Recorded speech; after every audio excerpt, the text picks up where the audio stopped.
मैदा अजिबात न वापरता गव्हाच्या पिठापासून पौष्टिक असे चिकन स्ट्रिप्स कसे बनवायचे हे मी तुम्हाला आज दाखवणार आहे। घरच्या घरी हॉटेलमध्ये मिळतील अशा प्रकारे ही रेसिपी तयार होते। चला तर आपण रेसिपी पाहूया। या रेसिपीसाठी मी इथे वापरलेले आहे चिकन ब्रेस्टचे बोनलेस पीसेस। हे चिकन बोनलेस पीसेस मी स्ट्रिप्सच्या आकाराचे कापून घेणार आहे। तुम्हाला हव्या त्या आकारामध्ये कापू शकता, पण आपण चिकन स्ट्रिप्स बनवतोय त्यामुळे मी स्ट्रिप्सच्या आकाराचे थोडेसे लांब असे चिकनचे पीसेस कापून घेतलेले आहेत। तुम्हाला चिकन ब्रेस्ट पीस नाही मिळाले तर तुम्ही चिकनचे बोनलेस पीसेस कोणतेही वापरू शकता। आता आपले सर्व पीसेस कट करून झालेले आहेत। तुम्ही पाहू शकता जवळपास मी समान आकाराचे लांब असे स्ट्रिप्सच्या आकाराचे मी चिकनचे पीसेस कापून घेतलेले आहेत। आता मी इथे एक बाउल घेणार आहे। त्यामध्ये मी 1 टेबलस्पून डार्क सोया सॉस घेतलेला आहे।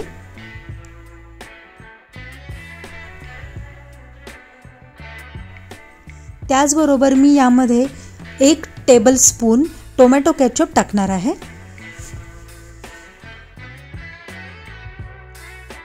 आता यामध्ये आपण जिंजर गार्लिक म्हणजेच आलं लसणाची पेस्ट ॲड करूया। यानंतर मी इथे मिरी पावडर टाकलेली आहे, साधारण 1 टीस्पून टाकलेली आहे। आता हे आपल्याला व्यवस्थितपणे हलवून घ्यायचं आहे।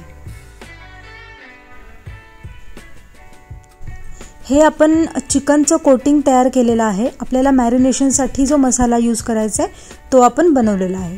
आता यामध्ये आपण जे चिकनचे पीसेस बनवलेले आहेत ते एक एक करून टाकून घेऊया आणि या चिकनच्या पीसेसला सर्व ठिकाणी व्यवस्थितपणे आपल्याला हे सगळं पेस्ट लावून घ्यायची आहे। तुम्ही पाहू शकता आता सर्व व्यवस्थितपणे आपण लावून घेतलेलं आहे। आता हे जे आपल्याला चिकनचे पीसेस आहेत ते आपल्याला मॅरिनेशनसाठी ठेवायचे आहेत। साधारणतः आपण 1 ते 2 तास आपल्याला फ्रीजमध्ये ठेवायचं आहे याला। आणि फ्रीजमध्ये नसेल ठेवायचं तर आपण बाहेर पण ठेवू शकतो। जर आपल्याला गडबडीमध्ये करायचं असेल तर एक 10 मिनिटं आपण ठेवू शकतो बाहेर। आता माझ्याकडे वेळ होता त्यामुळे मी 1 तास फ्रीजमध्ये ठेवलं होतं। आणि आता त्यासाठी मी इथे 2 कप साधारणपणे गव्हाचं पीठ घेतलेलं आहे आणि त्याच वाटीने मी अर्धा कप इथे तांदळाचं पीठ घेतलेलं आहे। आता मी इथे चवीनुसार मीठ टाकतेय। मीठ टाकल्यानंतर आपल्याला इथे लाल तिखट टाकायचं आहे। जास्त टाकायचं नाहीये, आपल्याला फक्त चवीसाठी हवं आहे। त्यामध्ये मी थोडीशी गार्लिक पावडर टाकलेली आहे, म्हणजे लसणाची ड्राय पावडर टाकलेली आहे। इथे मी 1 टीस्पून साधारण हळद टाकलेली आहे। आता हे सर्व आपल्याला व्यवस्थितपणे मिक्स करून घ्यायचे। आता मिक्स करून झालेलं आहे आपलं। आता आपलं इथे चिकन सुद्धा व्यवस्थितपणे मॅरिनेट झालेलं आहे। मी हे चिकन 1 तास ठेवलं होतं फ्रीजमध्ये, कारण माझ्याकडे वेळ होता म्हणून। तुमच्याकडे वेळ नसेल तर तुम्ही कमी वेळामध्ये सुद्धा हे ठेवू शकता, पण शक्यतो फ्रीजमध्ये ठेवूयात, म्हणजे त्याचा मसाला आहे तो व्यवस्थितपणे कोट होऊन जाईल त्याला। आता ते मी बाहेर काढलं होतं एक 10 मिनिटापूर्वी। ते आता आपण चिकनचे पीस घेऊया आणि आपण जी पावडर बनवलेली आहे मसाल्याची त्यामध्ये आपल्याला व्यवस्थितपणे घोळून घ्यायचे।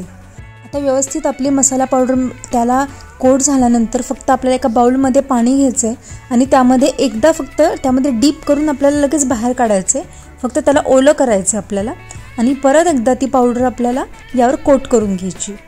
अशा प्रकारे आपण एक पीस साईडला काढून घेतलेला आहे रेडी करून। तसंच आता आपण एकदा मी दुसरा पण पीस करून दाखवते। पाहू शकता इथे व्यवस्थितपणे आपण त्या चिकन पीसला पावडर लावून घ्यायची आपण बनवलेली। छान ती पावडर कोट झाल्यानंतर एकदा फक्त 1 सेकंदासाठी टाकायचं आहे आणि काढून घ्यायचं आहे बाहेर। आणि परत एकदा आपल्याला ती पावडर व्यवस्थितपणे त्याला कोट करून घ्यायची। यामुळे आपले जे चिकन स्ट्रिप्स आहेत ते खूप कुरकुरीत आणि खूप छान असं दाटसर त्याला कोटिंग येतं आणि तळताना आपले ते असे पसरत नाहीत, छान होतात एकदम। तुम्ही आता पाहू शकता मी व्यवस्थितपणे सर्व असे पीसेस व्यवस्थित कोट करून घेतलेले आहेत। आता मी एका कढईमध्ये तेल टाकलेलं आहे आणि तेल मी आता मस्त असं गरम करून घेतलं आहे। आता त्यामध्ये मी एक एक करून एक साधारण 4 ते 5 स्ट्रिप्स फक्त एका वेळी सोडणार आहे। आणि गॅसची फ्लेम जी आहे ती आपल्याला मीडियमच ठेवायची आहे आणि मीडियम फ्लेमवरतीच आपल्याला हे असे सोनेरी रंग येईपर्यंत खरपूस होतील असे तळून घ्यायचे आहेत। तुम्ही पाहू शकता मी जास्त पीसेस अजिबात टाकलेले नाही आहेत, खूप थोडे, साधारण 4 ते 5च एका वेळी टाकायचे आहेत. नाहीतर काय होईल की चिकन व्यवस्थित शिजणार नाही आणि कोटिंग पण व्यवस्थित असं ब्राउनिश होणार नाही आणि त्यामध्ये तेल खूप पिऊन घेण्याची शक्यता असते. आता तुम्ही पाहू शकता आपल्या किती छान सोनेरी रंगावरती आपले छान असे तळून झालेले आहेत चिकन स्ट्रिप्स. आता मी असेच बाकीचे सर्व स्ट्रिप्स जे आहेत ते तळून घेत आहे. पहा आता मी सर्व स्ट्रिप्स तळून घेतलेले आहेत आणि तुम्ही पाहू शकता किती छान कलर आला आहे त्याला आणि हे स्ट्रिप्स एकदम असे कुरकुरीत झालेले आहेत. अगदी हॉटेलमध्ये जे स्टार्टर्स मिळतात ना तसेच झालेले आहेत. पाहू शकता. आता याला आपण एक मी तुम्हाला तोडून दाखवते. अगदी छान एकदम तेल असं पूर्ण पिऊन टाकलेलं आहे आपण टिश्यू पेपर ठेवल्यामुळे आणि हे व्यवस्थित आतून शिजलेले पण आहेत आणि कोटिंग पण छान झालेलं आहे. ही रेसिपी तुम्ही नक्की एकदा ट्राय करून सांगा आणि जर रेसिपी आवडली असेल तर लाईक, शेअर, सबस्क्राईब करायला विसरू नका. पुन्हा भेटूया एका नवीन रेसिपीसह. बाय.